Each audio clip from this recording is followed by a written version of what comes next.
সুপ্রিয় দর্শক, আসসালামু আলাইকুম। সবাইকে সাদর আমন্ত্রণ জানাচ্ছি RTV শুক্রবার সকালে সরাসরি সম্প্রচারিত স্বাস্থ্য এবং সুস্থতা নিয়ে নিয়মিত আয়োজন স্যাবলন সুস্থ থাকুন অনুষ্ঠানটি দেখবার জন্য। এ পর্বে আপনাদের সাথে আছি আমি ডক্টর জিনিয়া জাফরিন। আর আজকে আমরা যে বিষয় নিয়ে কথা বলবো তা হচ্ছে অস্থিসন্ধি প্রতিস্থাপন বা জয়েন্ট রিপ্লেসমেন্ট সার্জারি। এবং এ নিয়ে কথা বলার জন্য আমাদের সাথে স্টুডিওতে উপস্থিত আছেন যে দেশের একজন বরেণ্য অর্থোপেডিক সার্জন। সাথে আছেন professor doctor Amjad Hossain, chief consultant orthopaedic department, Labaid hospital.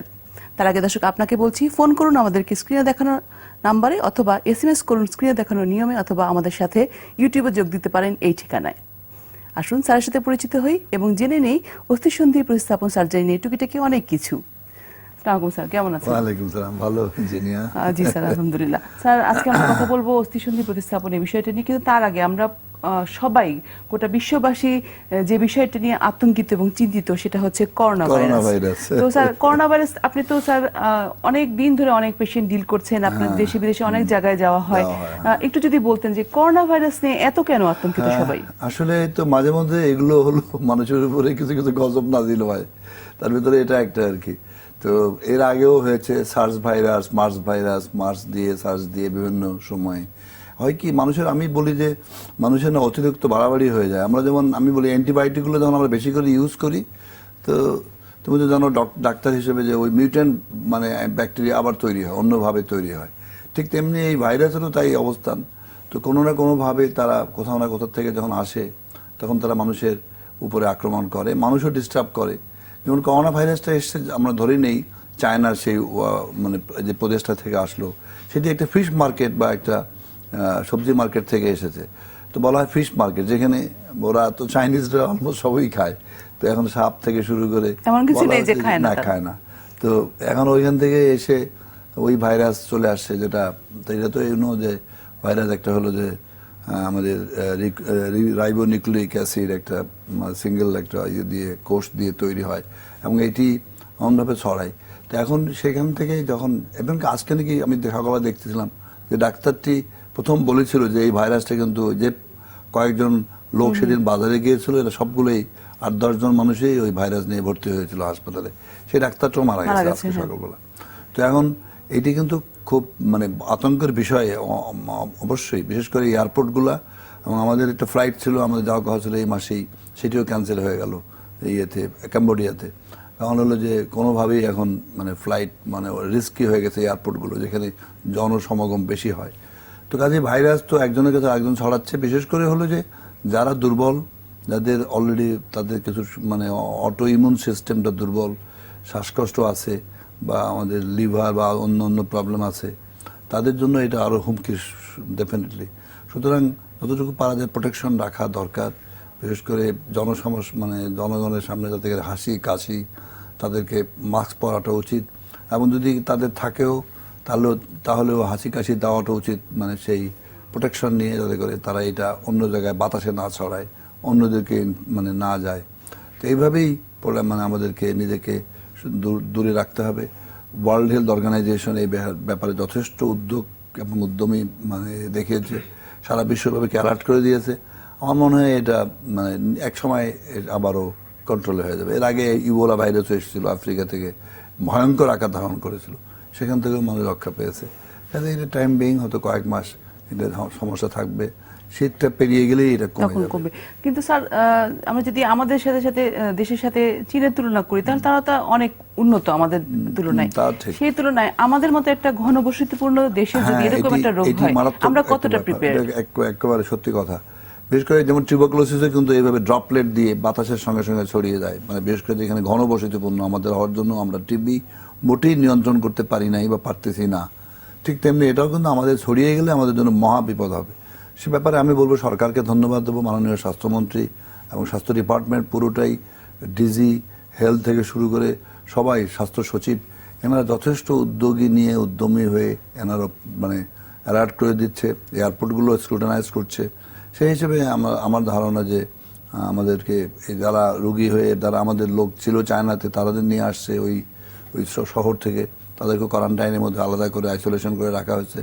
এবং মোটামুটি যেভাবে প্রিকশন নেওয়া হয়েছে, ব্যবস্থা নেওয়া হয়েছে, এটা আরো প্রিকশন নিতে হবে যদি এটা আরো ধরা পড়ে। এক্ষেত্রে স্যার আপনার কি সাজেশন থাকবে? হ্যাঁ, সেই হিসেবে আমরা যারা জনগণ তাদেরও সচেতন থাকতে হবে।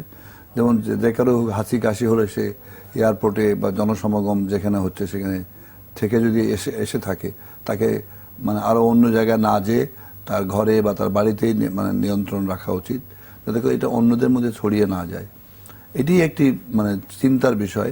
যদি সে কোনো কারণে হয়তো এইটার লোকের এসে গেল, তার সংস্পর্শে এসে গেল, তাহলেই যেন আর কারো মধ্যে না ছড়ায়। সুতরাং নিজেকেও, যেমন ওই সিটিতে যেখানে এটা ঘটেছে, ওই সিটির লোকজনকে বাইরে যেতে মানা করা হচ্ছে, অন্যদেরকে ওই সিটিতে যেতে দেওয়া হচ্ছে না। এইটাই চাইনিজরা প্রথম করেছে যে বন্ধ, এবং সেজন্য বিশ্ব স্বাস্থ্য সংস্থাও প্রচুর ব্যবস্থা গ্রহণ করেছে, এবং সব প্রতিক্ষণে ক্ষণে তারা একটু করে জানাচ্ছে যে কি করণীয় এই মুহূর্তে। এর সাথে আমাদের ব্যক্তিগত আমাদের ব্যক্তিগতভাবেই অ্যালার্ট থাকতে হবে। স্যার, আমরা পরবর্তী প্রসঙ্গে যাওয়ার আগে আমাদের একটা হেলথ টিপস রয়েছে করোনা ভাইরাস, একটু দেখে নেব। করোনা সংক্রামক ভাইরাস, এটি একজন থেকে অন্যদের শরীরে ছড়িয়ে পড়ে। এই ভাইরাসে আক্রান্ত ব্যক্তি প্রবল শ্বাসকষ্টজনিত কারণে ভুগতে থাকে, হাত পা অবশ হয়ে যায়। আক্রান্ত ব্যক্তির সংস্পর্শ বা সান্নিধ্য ব্যতীত এই ভাইরাস ছড়ানোর সম্ভাবনা নেই। ইতিপূর্বেও বিভিন্ন সময় ভিন্ন ভিন্ন দেশে এই ভাইরাসের অস্তিত্ব লক্ষ্য করা গেছে।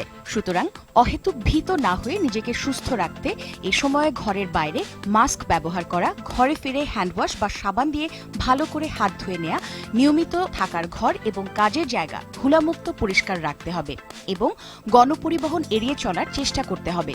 এছাড়াও ময়লা কাপড় দ্রুত পরিষ্কার করে নিতে হবে। সেই সঙ্গে পরিবারের সকল সদস্যদের জীবাণুমুক্ত প্রতিদিনের জন্য স্যাভলন হতে পারে একান্ত নির্ভরযোগ্য জীবাণুনাশক। স্যার, এবার আসি আজকে আলোচনার বিষয়ে। আমরা আজকে কথা বলবো অস্থিসন্ধি প্রতিস্থাপন বা জয়েন্ট রিপ্লেসমেন্ট সার্জারি, এবং আপনি বলতে গেলে আমাদের দেশে একজন পায়োনিয়ার লেভেলের সার্জারি। তো স্যার, এই যে এটা আপনি শুরু করলেন, এটা একটু ইতিহাসটা জানতে চাইবো, এবং সেই তখন থেকে এই এখন বাংলাদেশ ঠিক কোন পর্যায়ে আছে?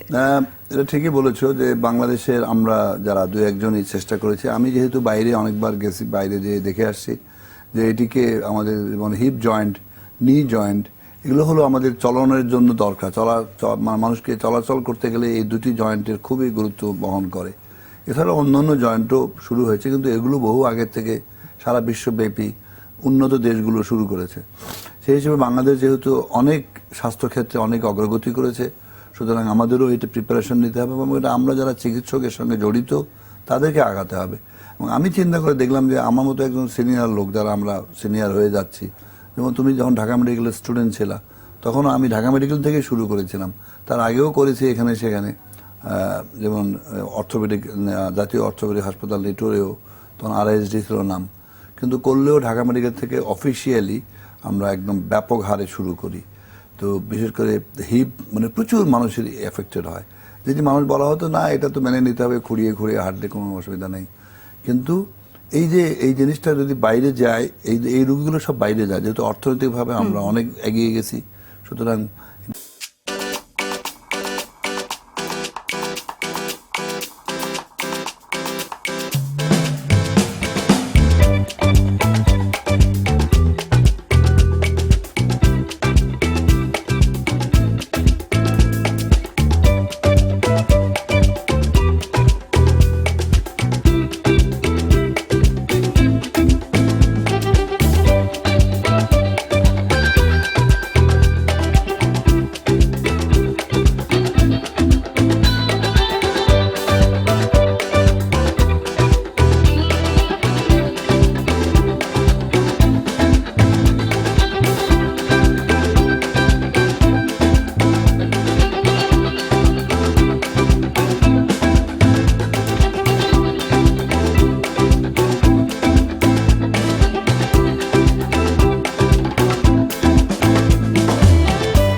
চিন্তা করে দেখা হলো যে আমাদেরকে কাউকে না কাউকে দায়িত্ব নিয়ে এটাকে মানে সারা দেশব্যাপী প্রচার চালাতে হবে, মিডিয়াকে ধরতে হবে, এবং এছাড়াও আমাদের প্রত্যেকটা মেডিকেল কলেজে অন্যান্য হাসপাতালগুলোকে এই নিয়ে একটু সচেতনতা হলেই মানুষের বাইরে যাওয়াটা কমে যাবে।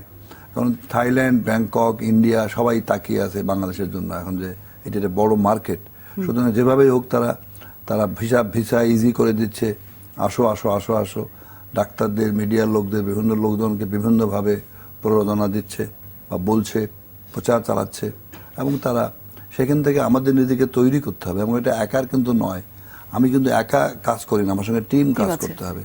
ঢাকা মেডিকেল কলেজেও তাই করেছি, ওখানকার হাসপাতালের মধ্যে আমি যেখানে এখন কাজ করছি ল্যাবরেটরি সেখানে, এবং অন্যদেরকেও আমি অনুপ্রেরণা করছি। আমরা মিটিং করছি, বাইরে যাচ্ছি বা দেশের মধ্যেও মিটিং করে করে free of cost CMSA, Rajshahi medical college, বিভিন্ন মেডিকেল কলেজে যে তাদেরকে দিয়ে এই গত 20 বছর ধরে এটা চালিয়ে যাচ্ছে। এবং আমরা একটা বিশ্বমানের পর্যায়ে এসে পড়েছি। হ্যাঁ, definitely.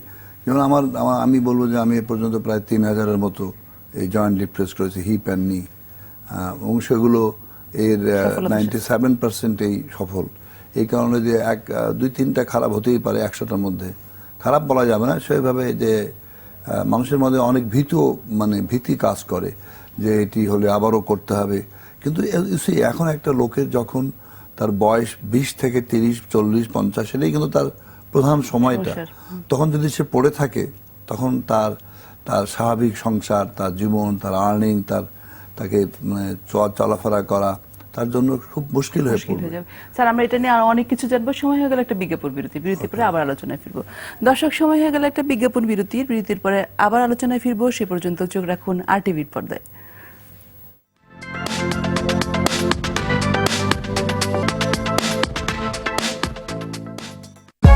For more updates, subscribe